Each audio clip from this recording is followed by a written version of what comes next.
Welcome to Modern Aikidoist Podcast. Please help by liking, subscribing, and sharing this podcast if you're watching this on YouTube or BitChute. These are all free and help out a great deal. Word of mouth is how shows like this reach more people who are interested.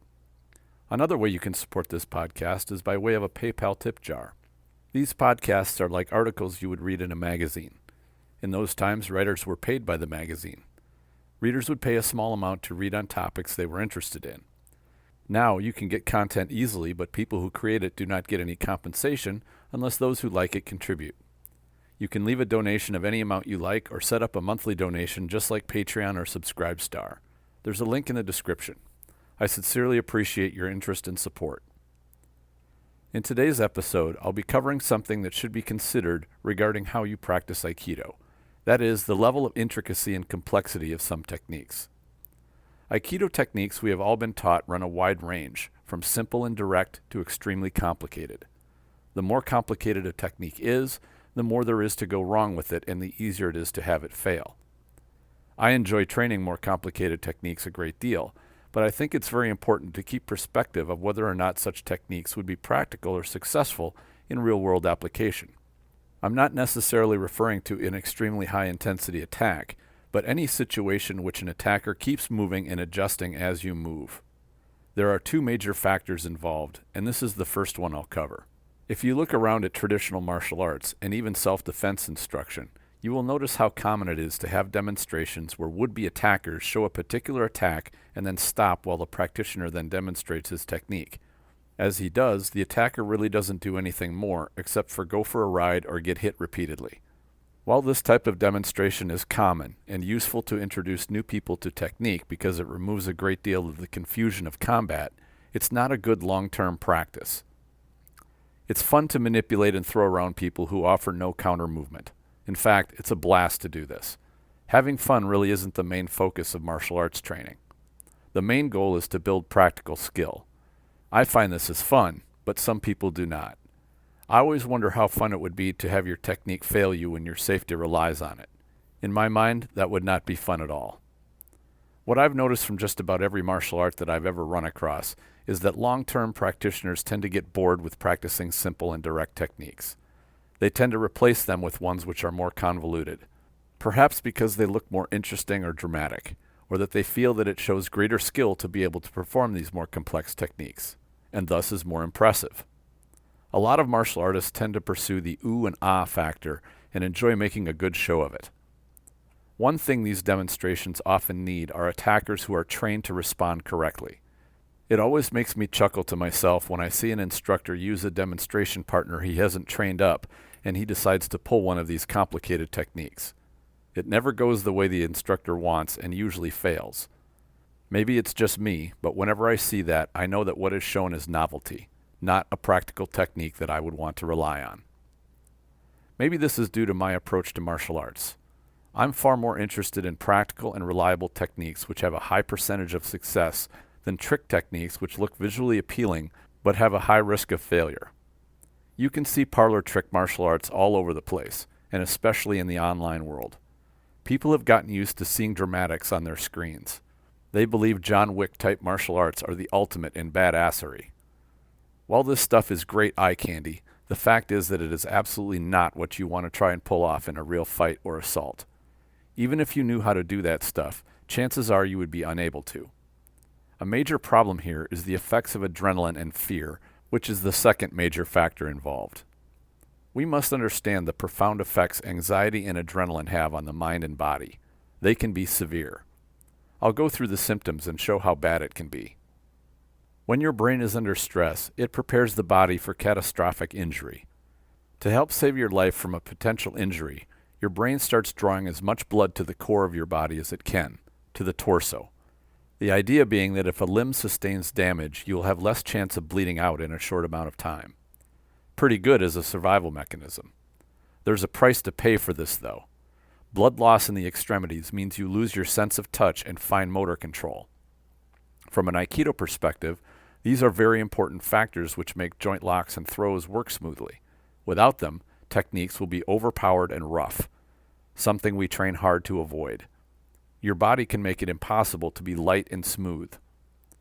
The most problematic byproducts of the blood loss in the extremities come from the fact that the head is one of the extremities that the body takes blood from.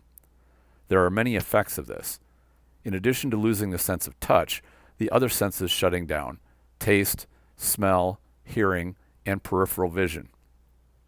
You really don't need a sense of taste and smell in a fight, but hearing and peripheral vision are very useful. How bad can these be?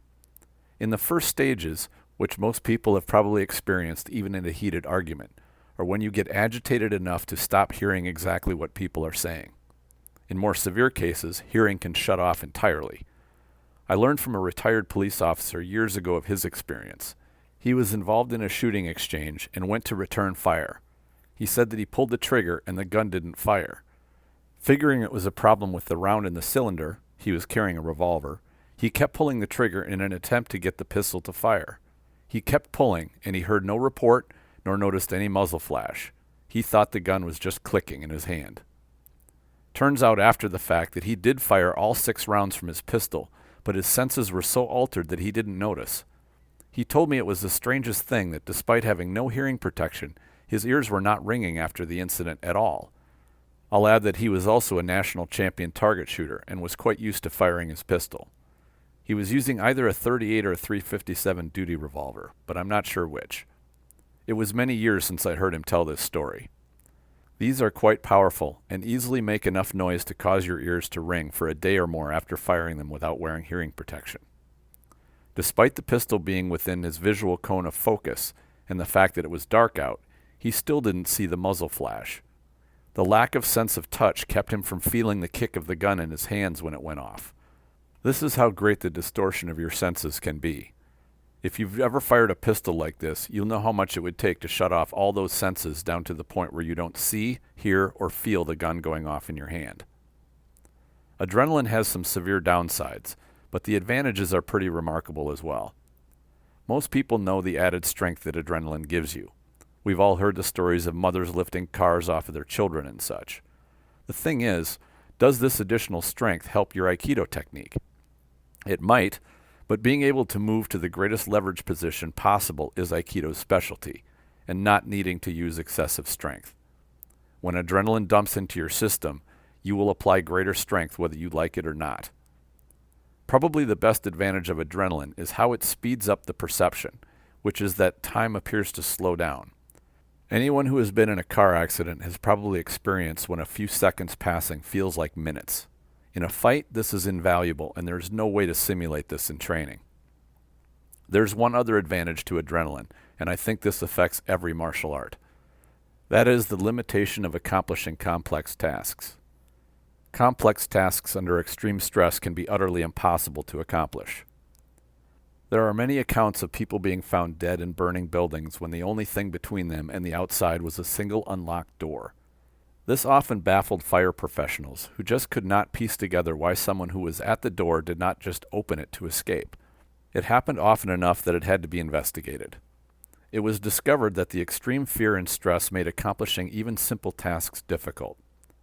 The way this was described was that the brain breaks every task down into what they call pips. Reaching for the doorknob would be 1 pip. Turning the doorknob would be 1 pip. Pulling or pushing the door would be 1 pip. If you got it wrong, it would be another pip to change the push to a pull, or vice versa. Under extreme stress, the brain could be limited to tasks of 2 to 5 pips only. Anything more complex would be impossible to do. This was the explanation why fully capable people died without being able to open a simple door. It was this discovery which led to the development and implementation of fire doors which have a simple push bar to open them. Pushing the bar is 1 pip and can be executed successfully by someone in a panic, where operating a doorknob might be too much. In our normal mindset, or even in a slightly excited one, operating a doorknob is so easy that one would think it'd be little more than a reflex. Extreme stress or fear can be that limiting to even this simple task. Now think of how most Aikido techniques compare to opening an unlocked door. What do you think your chances of success are if you're in a panicked state? Are you confident the techniques you train are ones you could count on when your body starts limiting your ability to touch, feel, see, hear, think, and execute complex movements? Here is where we come to the boil-down point of this podcast. How does the effects of adrenaline when we are under stress affect our technique? Isn't it a problem if the techniques we train are too complicated or intricate to be executed properly under the effects of adrenaline? We all know that Aikido techniques tend to be somewhat delicate. That is, they're pretty easy to screw up. If you screw up a technique, will it still work? These questions made me re-examine all the Aikido techniques I learned. I started to look at them from a viability standpoint, of which ones I felt were the most reliable and effective with the fewest motions. Some held up well, but I felt many were just too complex and fussy to be counted on in an adrenalized state. Some Aikido techniques can be done fairly sloppy and still have a good chance of success. Others are not and must be done exactly right or they will fail completely. I also examined the outcome of what position I would be in if a technique failed. Some techniques don't leave you in too bad of a position if they fail, but others leave you in a really bad spot. These are high-risk techniques and are not good choices for real violence. They're fun to practice in a dojo, but should not be relied on when your safety is on the line. That brought me to further question my training. If it is true that you perform how you train, how much training do you want to do where you are reinforcing movements and habits you would not want to use in a real situation? For me, the answer was none at all. I still train in those things from time to time, but I feel it's more productive to spend the bulk of my training time on good habits and movements that I want to rely on when it matters. We are all free to choose exactly how we want to train, and I'm just sharing my preference. I still love the long, flowing techniques Aikido is known for. They are a blast to practice and fun to be thrown from. Working on them feels like playtime, and who doesn't love playing around? I certainly do. Playing around like this does give you the feel of manipulating a body and builds your own movement and coordination. It can also build in you the habit of playing with your food, which can be a big mistake when you need to end violence instantly. I would never end the practice of playing like this, but I think keeping the main focus on the simple, straightforward, and high percentage techniques is the best training base to work from. What do you think? Please share your ideas in the comments if you're watching this on YouTube, or go to the Facebook group Aikido the Martial Side and post a comment. The Spirit Aikido Online program is now live. Subscribers get access to video training and mentoring to techniques and training methods I've adopted from other martial arts to make my Aikido more practical. There's a link in the description section. I invite you to check it out. I always enjoy hearing from listeners of the show, whether through comments or questions. Thank you all for sharing your interest. Enjoy your training.